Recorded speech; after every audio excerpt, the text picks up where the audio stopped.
نحمده ونصلي على رسوله الكريم اما بعد فاعوذ بالله من الشيطان الرجيم بسم الله الرحمن الرحيم رب اشرح لي صدري ويسر لي امري واحلل عقدة من لساني يفقهوا قولي۔ ہم ریوائز کریں گے حدیث نمبر 2518۔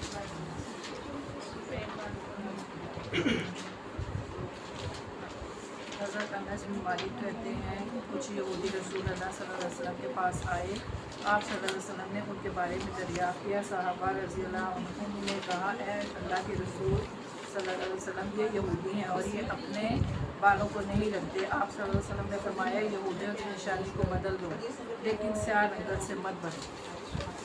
جی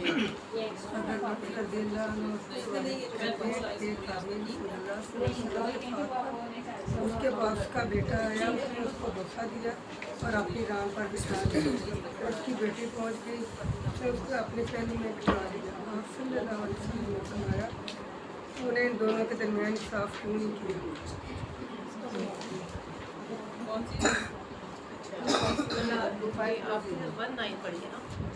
منافق کی علامتیں۔ حضرت جابر بن عبداللہ سے روایت ہے، رسول اللہ صلی اللہ علیہ وسلم نے فرمایا، منافق میں 3 خامیاں ہوتی ہیں۔ جب وہ بات کرتا ہے تو جھوٹ بولتا ہے، جب وعدہ کرتا ہے تو خلاف ورزی کرتا ہے، اور جب اس کے پاس امانت رکھی جاتی ہے تو خیانت کرتا ہے۔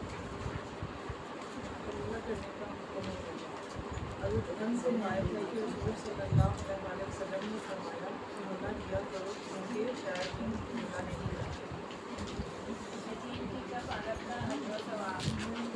حضرت ابو ہریرہ رضی اللہ عنہ سے روایت ہے کہ رسول اللہ صلی اللہ علیہ وسلم نے فرمایا، اپنے یا کسی غیر کے یتیم کی پرورش کرنے والا اور میں جنت میں ان 2 انگلیوں کی طرح قریب قریب ہوں گے، بشرط یہ کہ وہ اللہ تعالیٰ سے ڈرنے والا ہو۔ امام مالک نے وقت شہادت اور درمیان والی انگلی سے اشارہ کیا۔ وہاں سے کوئی پڑھے گا؟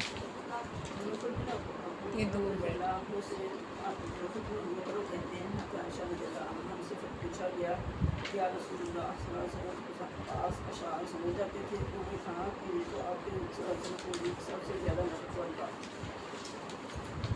پڑھے۔ 2524 کی پڑھی۔ گھر والوں سے اجازت لینے کا طریقہ پڑھیں۔ صحابی رسول اللہ صلی اللہ علیہ وسلم حضرت بن بصر رضی اللہ عنہ کہتے ہیں، جب آپ صلی اللہ علیہ وسلم دروازے کے پاس آتے تو اجازت طلب کرتے اور سامنے کھڑے نہیں ہوتے تھے۔ وہ کہتے ہیں، آپ صلی اللہ علیہ وسلم دیوار کے ساتھ چلتے حتیٰ کہ اجازت لے لیتے، پھر یا تو آپ صلی اللہ علیہ وسلم کو اجازت دے دی جاتی یا پھر آپ صلی اللہ علیہ وسلم پلٹ جاتے تھے۔ ٹھیک ہے، کون پڑھے گا؟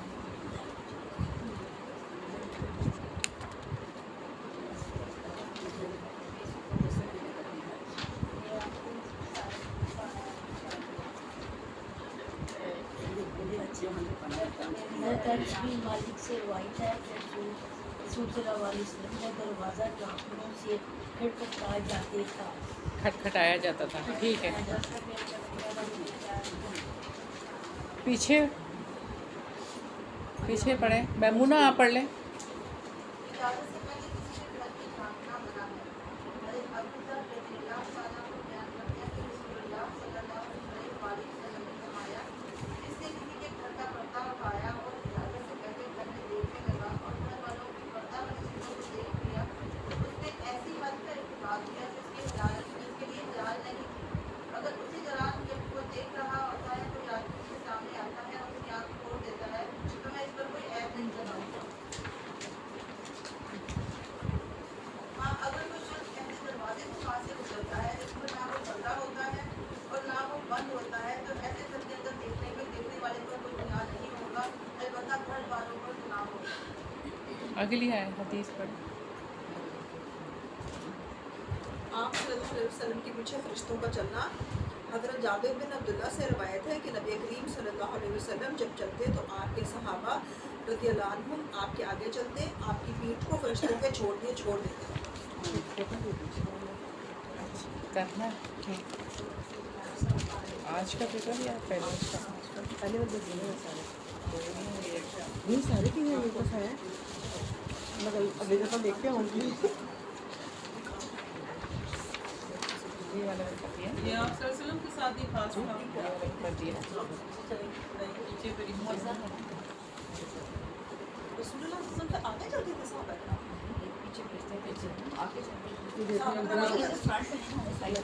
برابر میں چلتی ہوں.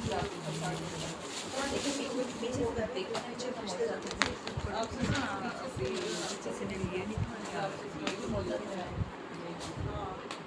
چلے آگے ہم پڑھتے ہیں. اللہم صلی علی محمد وعلی آل محمد کما صلیت علی ابراہیم وعلی آل ابراہیم انک حمید مجید. اللہم بارک علی محمد وعلی آل محمد کما بارکت علی ابراہیم وعلی آل ابراہیم انک حمید مجید. فاسق کے بیانات کی تحقیق کرنا. عن ابن عباس رضی اللہ عنہما, روایت حضرت ابن عباس رضی اللہ عنہما سے,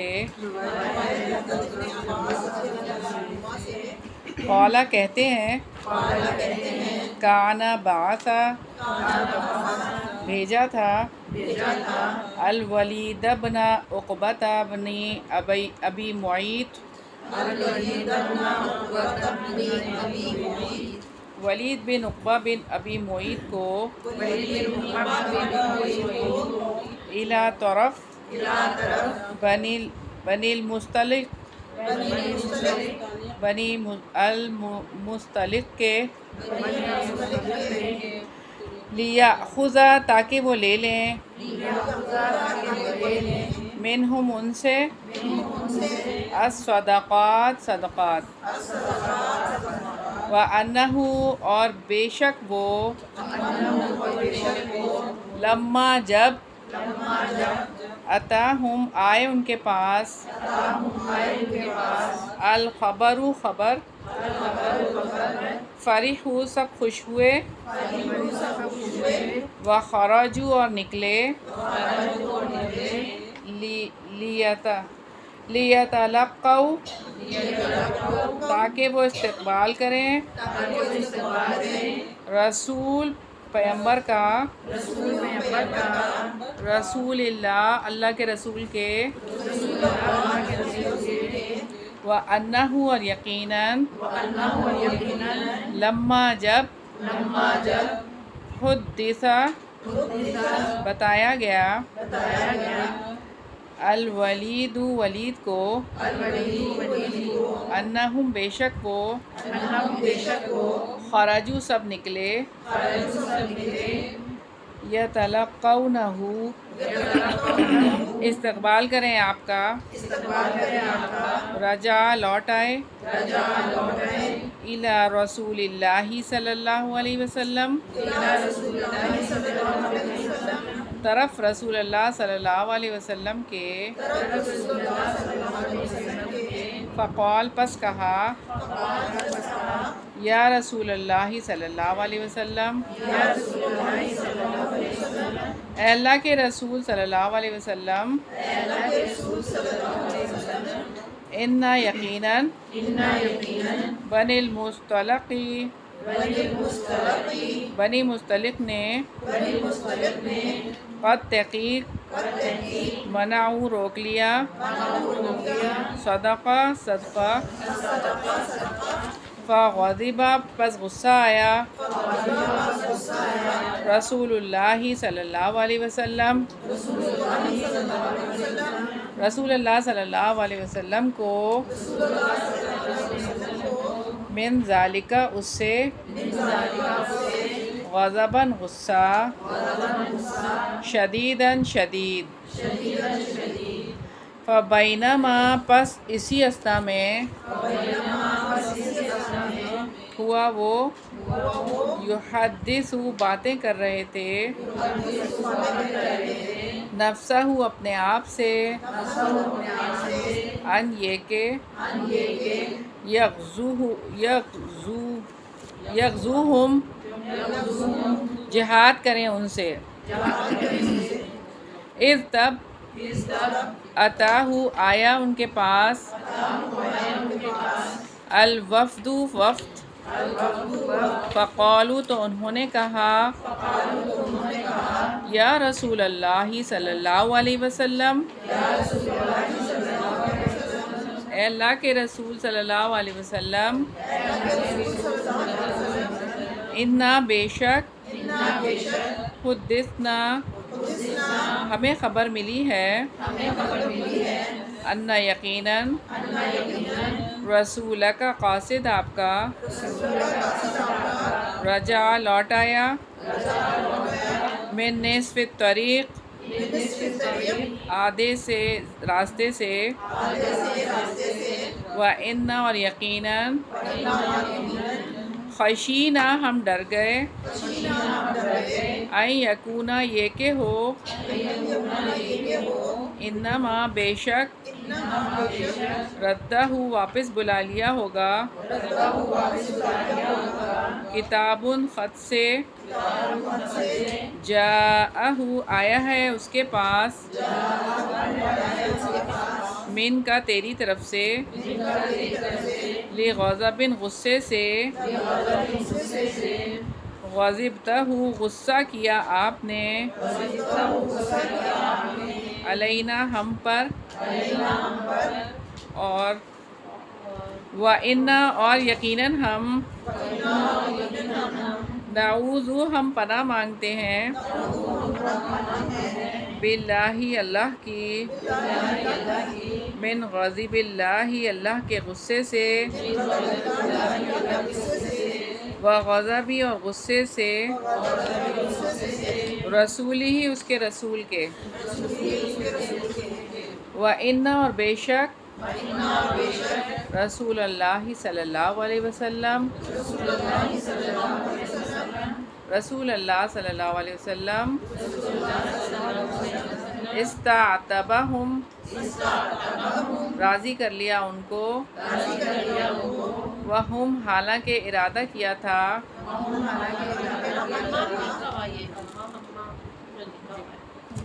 کیا وہمہ، اچھا، حالانکہ ارادہ کیا تھا، بہم ان سے، فَأَنزَلَ تو نازل کیا، اللہ عز و جل،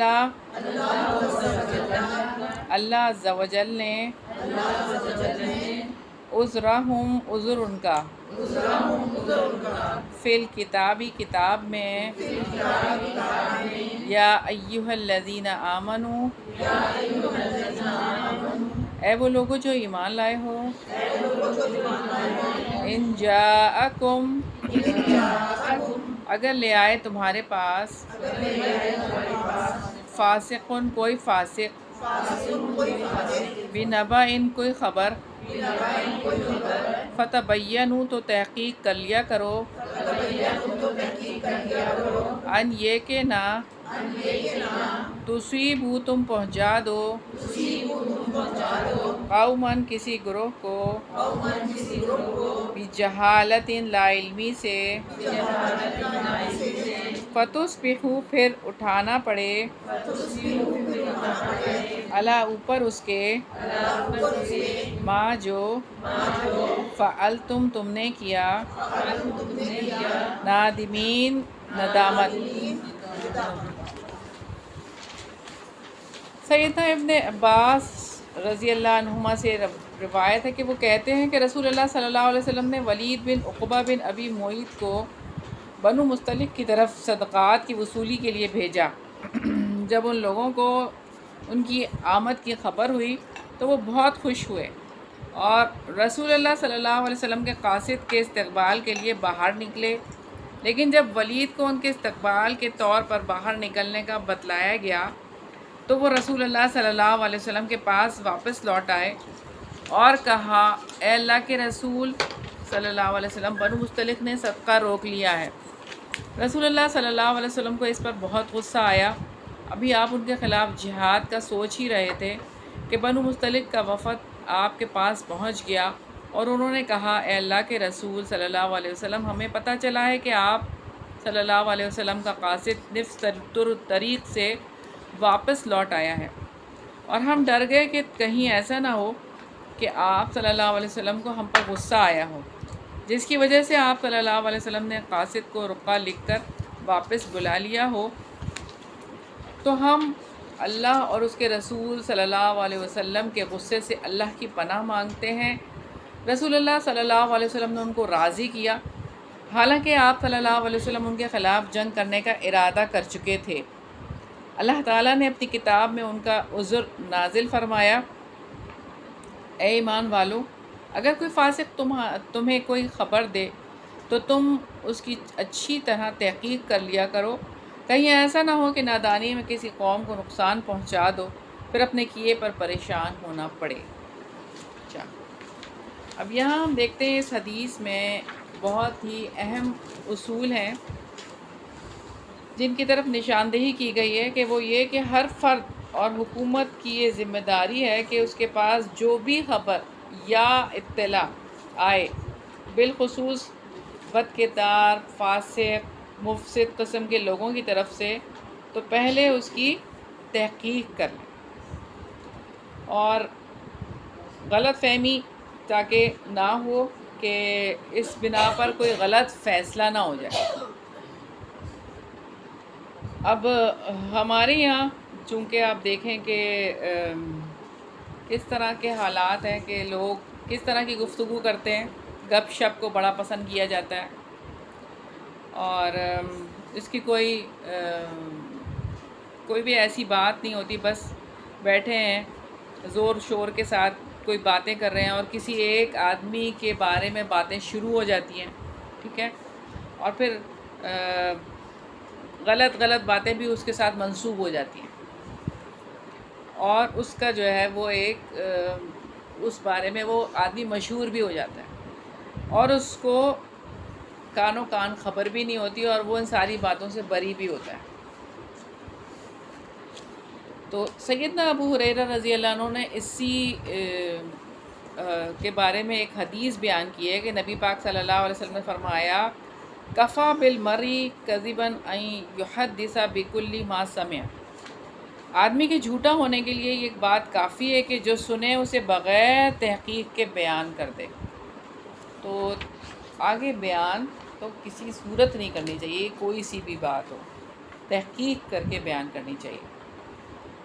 تو ہر سنی سنائی بات کو تحقیق کے بغیر آگے بیان کرنا یا اسے صحیح سمجھ لینا بالکل بھی مناسب نہیں ہے، بالکل بھی درست نہیں ہے کہ آپ نے کسی کے بارے میں پتہ ہی نہیں کیا اور آپ نے اس کو ایسے ہی آگے پہنچا دیا۔ عین ممکن ہے کہ یہ بات جھوٹی ہو، تو جھوٹوں میں پھر ہم شامل ہو جاتے ہیں، لہٰذا ایسے بالکل بھی نہیں کرنا، تحقیق کرنا ضروری ہے۔ اسی حدیث کو بیس بنا کر جو محدثین ہیں انہوں نے حدیث کی پھر چھان پھٹک بھی کی ہے، اور اسی کے اوپر کہ حدیث کو کہاں سے لینا ہے، کس سے لینا ہے اور کس سے نہیں لینا، اور پھر یوں ہمارے پاس صحیح اور مستند احادیث آتی ہیں اور پھر وہ ساری باتیں اور ساری جو چیزیں ہیں وہ چھوڑ دی جاتی ہیں۔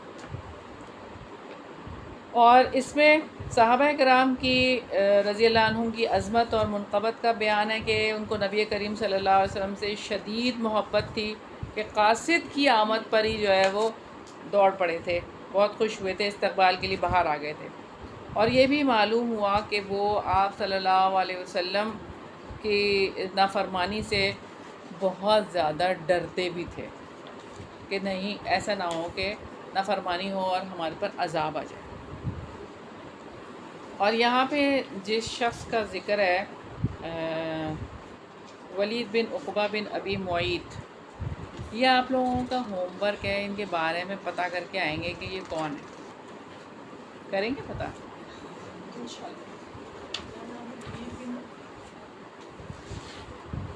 جو قاصد بنا کے آپ صلی اللہ علیہ وسلم نے جس کو بھیجا تھا وہ کون ہے؟ ٹھیک ہے، یہ پتہ کرنا ہے، پتہ کر کے آئیے گا۔ ہاں یہ اسائنمنٹ ٹھیک ہے۔ اگلی حدیث پڑھتے ہیں۔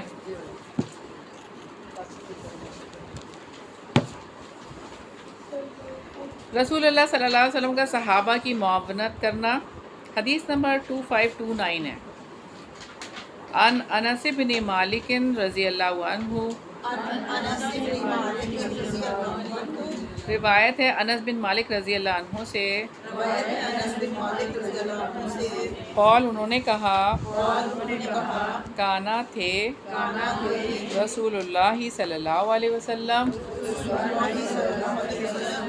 رسول اللہ صلی اللہ علیہ وسلم رحیماً رحم کرنے والے، کانا لا یأتیہ نہیں آتا تھا ان کے پاس، احد کوئی ایک، الا مگر، وعدہ وعدہ کر لیتے اس سے، وانجزا اور پورا کر دیتے، لہو اس کے لیے، ان کانا عندہ اگر ہوتا آپ کے پاس، وجاء اور آیا، اعرابی ایک بدو، فاخذا پس پکڑ لیا، بثوبہ کپڑا آپ کا، فقال تو کہا، انما بے شک، بقیہ باقی ہے، من حاجتی میری ضرورت سے، یسیرتن کچھ تھوڑا سا، وَأَخَافُ اور میں ڈرتا ہوں، انساہا میں بھول جاؤں اس کو، فقاما تو کھڑے ہوئے، معاہو اس کے ساتھ، حتیٰ یہاں تک کہ، فرغ فارغ ہوئے، من حاجتی ہی اس کی ضرورت سے، ثم پھر، اقبلہ تشریف لائے، فصلی پھر نماز پڑھی. سیدنا انس بن مالک رضی اللہ عنہ بیان کرتے ہیں کہ رسول اللہ صلی اللہ علیہ وسلم رحم کرنے والے تھے. جو کوئی بھی آپ کے پاس آتا آپ اس سے وعدہ کر لیتے تھے، اور اگر آپ کے پاس کوئی چیز ہوتی تو فوراً پورا کر دیتے تھے. ایک دفعہ ایک بدو آپ کے پاس آیا، آپ کا کپڑا پکڑ لیا اور کہا میری تھوڑی سی ضرورت باقی ہے اور مجھے اندیشہ ہے کہ کہیں بھول نہ جاؤں. آپ اس کے ساتھ چلے حتیٰ کہ اس کی ضرورت سے فارغ ہوئے، پھر تشریف لائے اور نماز پڑھی. تو یہاں ہم نبی پاک صلی اللہ علیہ وسلم کی بہترین عادت کو دیکھ رہے ہیں. رسول اللہ صلی اللہ علیہ وسلم امت کے حق میں سب سے بڑے ہمدرد اور غمخوار تھے. یہی وجہ ہے کہ عام بدوؤں کی ضروریات کو پورا کرنے کے لیے ان کے ساتھ چلے جاتے تھے. اور اصل میں یہی حقیقی محبت ہوتی ہے کہ آپ جو ہے وہ کسی کے لیے نہیں، اللہ کے لیے کر رہے ہوتے ہیں. لیکن ہم دیکھتے ہیں آج کے دور میں اگر تو کہاں ایسا ہوتا ہے کہ اگر کوئی غریب آ کے آپ سے کچھ کہے تو آپ اپنے کام سارے چھوڑ کے اس کے ساتھ جاتے ہیں. اگر کچھ لوگ ہوتے ہیں مطلب کہ مسلسل بیل دے رہے ہیں، اگر آپ آ جائیں تھوڑے دن بعد، مطلب آپ ان کو جانتے بھی نہیں ہو لیکن وہ آ کے مطلب بیلے دے دے کے مانگ رہے ہیں. اب وہ تو ایک طرح سے وہ ہے نا، مانگنے والے آپ کہیں گے ان کو مافیا ہی کہیں گے ہم، اور کیا کہیں گے، ہے نا. ٹھیک ہے، یہ جو ہے نا، ان کے لیے بھی یہ بات ہے کہ ان کو بھی خالی ہاتھ نہیں لوٹانا چاہیے. نہیں کچھ ہے تو دعا ہی دے دیں، ٹھیک ہے نا، دعا ہی دے دیں. اور پھر یہ کہ یہاں تو ایسے کی بات ہو رہی ہے کہ جو اپنی ضرورت پوری کرنے کے لیے، یا کوئی اس کو کوئی ایسی حاجت ہے کہ اس کے لیے وہ آیا اور وہ ہے کمتر، رتبے میں اتنا نہیں ہے، تو آپ صلی اللہ علیہ وسلم اس کے ساتھ ہی چلے گئے اس کے کام کروانے کے لیے. تو کیا آپ سوچ سکتے ہیں کہ آج کا وزیر اعظم کسی غریب کے ساتھ ہی چلا جائے؟ وہ اس وقت کے نبی ہیں، ٹھیک ہے نا، اور نبی کی شان کیا ہے، اور وہ کسی غریب کے ساتھ جا رہے ہیں اور اس کا کام کروا کے آ رہے ہیں. تو یہ شان ہے آپ صلی اللہ علیہ وسلم کی. تو آپ وزیر اعظم کو چھوڑیں، کسی کے پاس کوئی بینک بیلنس ہو، کوئی بڑا ہو، تو وہ کبھی ایسا کام کرے گا؟ سوچیں ذرا، کتنے لوگ ہیں جو ایسے کام کرتے ہیں؟ ہاں ابھی تو ہے دنیا میں ہیں؟ نبی کی امت میں ابھی کچھ لوگ ایسے ہیں جو بہت کم، بہت کم، یہ نہیں آپ سمجھیں آٹے میں نمک کے برابر بھی نہیں ہے، بہت کم. شاذ و نادر ہی کوئی ایسا ہے کہ جو ایسا کرتے ہیں. بہرحال تو اگر کوئی تقاضے پورے کرتا بھی ہے تو میں آپ کو بتاؤں دنیاوی ترجیحات کی وجہ سے، نام لینے کی وجہ سے، لوگوں میں واہ واہ ہو جائے یا کچھ اس طرح ہو جائے یا پتہ چل جائے لوگوں کو، یا وہ ہم دیکھتے نہیں ہیں کہ جب لوگ بانٹ رہے ہوتے ہیں، دے رہے ہوتے ہیں، تو کتنی موویاں بن رہی ہوتی ہیں، کتنے وہ تصاویر ہوتی ہیں اور پھر فوٹیج ہوتی ہے، پھر اس کے بعد نشر ہوتا ہے کہ یہ ادارے نے آج یہ کام کیے. یعنی بہت زیادہ ہو گیا ہے اب تو یہ چیز. آپ بتائیں کہ نہیں ہو گیا یہ؟ ایسے آپ تھوڑا سا بھی کام کرتے ہیں نا تو آپ کا جو ہے نا فیس بک پیج پہ وہ اپلوڈ ہو جاتا ہے، آپ کے یوٹیوب پہ.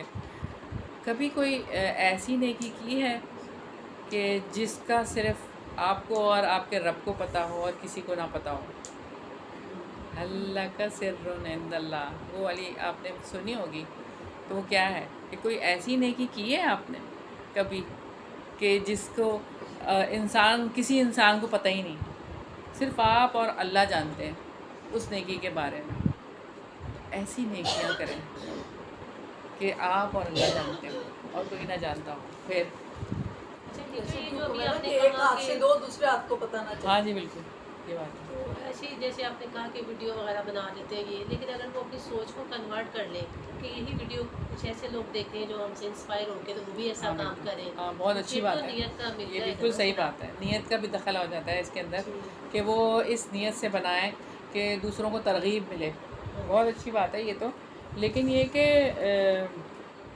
فرضی صدقے میں آتی ہے جس کے آپ موٹیویشن والوں کو موٹیویشن کے لیے ہوتا ہے. بتا کے جیسے کہ صدقہ دینے کے لیے جو بات ہے نا، دکھا کر بھی دیں، چھپا کر بھی دیں. تو دکھا کر بھی دیں کبھی، یعنی دکھا کر دینے میں یہ ہے کہ فرض صدقہ ہو، زکوٰۃ، وہ دکھا کر دینا ہے. جو نفلی صدقہ ہے نا وہ افضل ہے کہ چھپا کر دیا جائے. زکوٰۃ کے لیے ہے کہ آپ دکھا کر دیں گے، لیکن نفلی صدقہ جو ہے نا وہ دکھا کر نہیں، چھپا کر ہی دیں زیادہ بہتر. بچے زکوٰۃ تو بتا کے دینی چاہیے نا جس کو دے رہے ہیں. ضروری بھی نہیں ہے آپ اس مستحق کو دے رہے ہیں، اور اگر وہ اس طرح ہے تو بتا کے دینا بھی ضروری نہیں ہے. ہاں اپنی سرٹی جب آپ دیں تو اگر لوگوں کو پتہ ہو تاکہ ان کے بھی دل کھلیں، وہ بھی نکالیں. لوگ دیتے بھی نا زکوٰۃ، اگر زکوٰۃ پوری لوگ دیں تو آج دنیا کہاں سے کر کہہ رہے کہ کسی کا گھر نہ ہو، کچھ نہ ہو، اس کو زکوٰۃ لگتی ہے. کیا چیز؟ کہ گھر بھی نہ اس کا اپنا ہونا، اتنی آمدنی نہ ہو تو اس کو زکوٰۃ لگتی ہے. گھر اپنا بھی ہو پھر بھی زکوٰۃ لگ جائے گی. گھر اپنا نہ ہو صرف یہ شرط نہیں ہے. زکوٰۃ کے مصارف ہیں تو 8 مصارف ہیں. ان 8 مصارف کو دیکھنا ہے کہ ان 8 مصارف میں سے کون مستحق ہے. اس میں جو مساکین آتے ہیں نا، مساکین میں وہ لوگ ہیں جس کو کہتے ہیں نا سفید پوش. آج اگر آپ دیکھیں تو اس لیے، لیکن یہ بھی بتا دوں سید کو زکوٰۃ نہیں لگتی. سید بن شیعہ کو نہیں سید ہونا سید جو نبی پاک صلی اللہ علیہ وسلم کی نسبت سے آ رہے ہیں، سید ہیں، ان کو زکوٰۃ نہیں لگتی کیونکہ وہ وہاں سے آ رہے ہیں نا، اس لیے ان کو زکوٰۃ نہیں لگتی. ویسے آپ ان کو ہدیہ وغیرہ دے سکتے ہیں، زکوٰۃ نہیں دے سکتے. اچھا اگلی حدیث دیکھتے ہیں.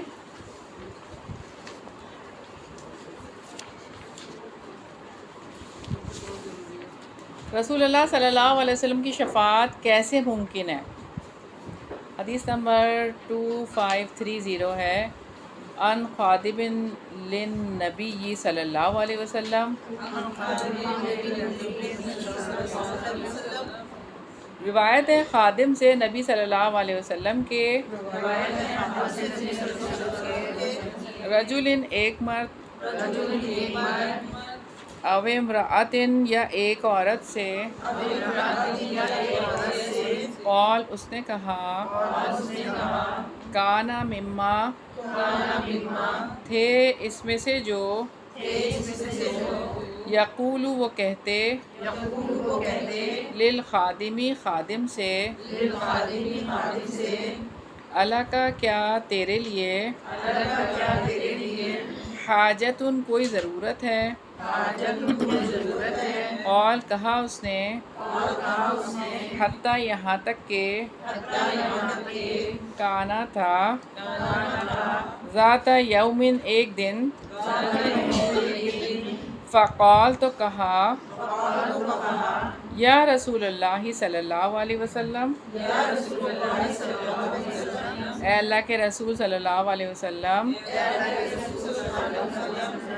حاجتی میری ضرورت، قال فرمایا، وما حاجتک، اور کیا ہے تیری ضرورت، قال اس نے کہا، حاجتی ان، میری ضرورت ہے یہ کہ، تشفع آپ سفارش کریں، لی میرے لیے، یوم القیامتی قیامت کے دن،